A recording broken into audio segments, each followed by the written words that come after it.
Why worrying about the BC vacancy tax and the speculation tax is a waste of time.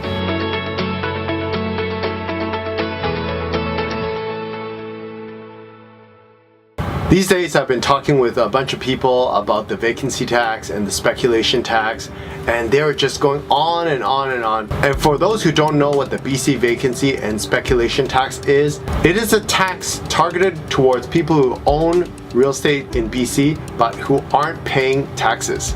So they're trying to tax foreign owners and satellite families. Families that make a majority of their income outside of Canada. And they think it's unfair, so they want those people to pay their fair share of taxes. The tax rate in 2018 was 0.5% of the tax assessed value for the properties subject to the tax.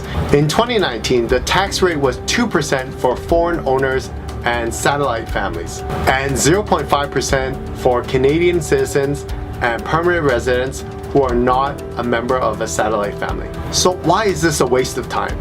Why is it a problem that people focus on the vacancy tax and the speculation tax? You're saying, well, Gary, I need to know about this because I gotta pay the taxes. And true, you're right. You gotta pay the taxes if you are a satellite family or you are one of these people who are affected by the tax. So you should definitely talk with your lawyer and accountant to check whether you're exempt and how the tax affects you. But I'm speaking to you, those who are not one of those people affected by the tax, but you're worrying about it. And you're thinking about, oh man, it's gonna hurt me somehow. But I'm here to tell you that it is a waste of time.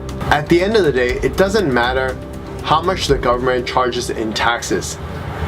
It matters what the government does with the tax revenue when they collect. I hear so many people who complain about how the government doesn't spend the tax money on things that are helping them. For example, they don't decrease the permitting delays. The problem in the city is that there's an incredible demand, but there's not enough supply.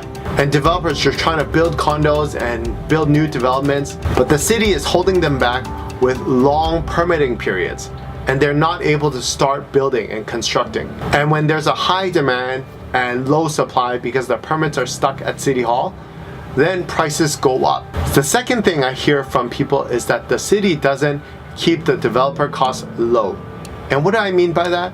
They are charging these CAC fees, community amenity contributions. And these are fees the city charges developers in exchange for a permit. And they use these fees to build parks and libraries and community centers and daycare facilities, etc. But I never actually did an audit on how City Hall spends this money and whether they are spending the money wisely on these facilities.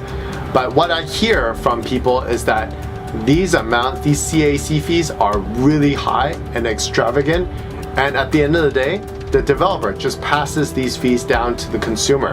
The third thing I hear from people is the issue of rezoning and the discussions that the community goes through in order to get the community's feedback for rezoning particular areas, particular parcels of land. There's always three perspectives when it comes to this. Those who support the rezoning, those who are against it, and those who don't really care. So I don't know how the city is using the revenue generated from the taxes to help in these three issues. Are they hiring more staff? Are they trying to streamline processes to make it easier for developers or easier for the community discussions in regards to discussing rezoning? I'm not too sure. One thing I know for sure is that instead of spending the time and energy fighting the politics, fighting the policies, unless you're going to go into politics, then that's a different story. But if you're not going to go into politics, then wouldn't it be a better idea if you spend that energy on yourself? Truly successful people do well regardless of the political environment or the economical environment. Good realtors do well in a good market and a bad market. Truly successful people are resourceful. They find ways to make things better for their financial situation. They don't settle for the norm.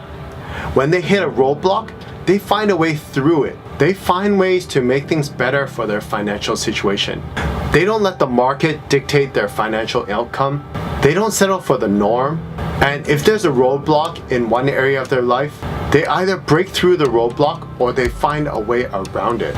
It's like they have an internal GPS. So no matter where you sway them, they always just find another way. That's the characteristic of someone who is resourceful. They have the do whatever it takes attitude. They take responsibility for what happens in their lives. And they don't blame others. They don't blame the government. They don't blame the city. They don't blame the prime minister or the president. They don't blame the rich people or they don't blame the poor people. They don't blame their boss. They don't blame their family situation. They solve problems.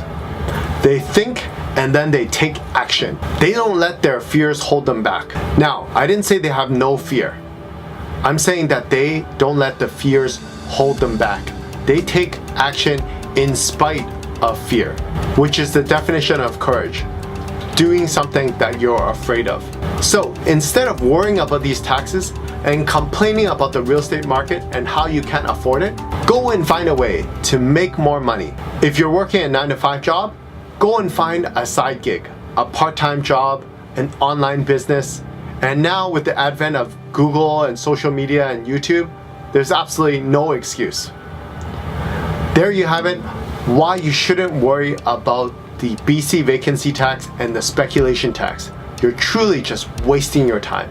If you enjoyed this video, comment below, give me a thumbs up, and always subscribe, hit the notification bell, and I will see you in the next video.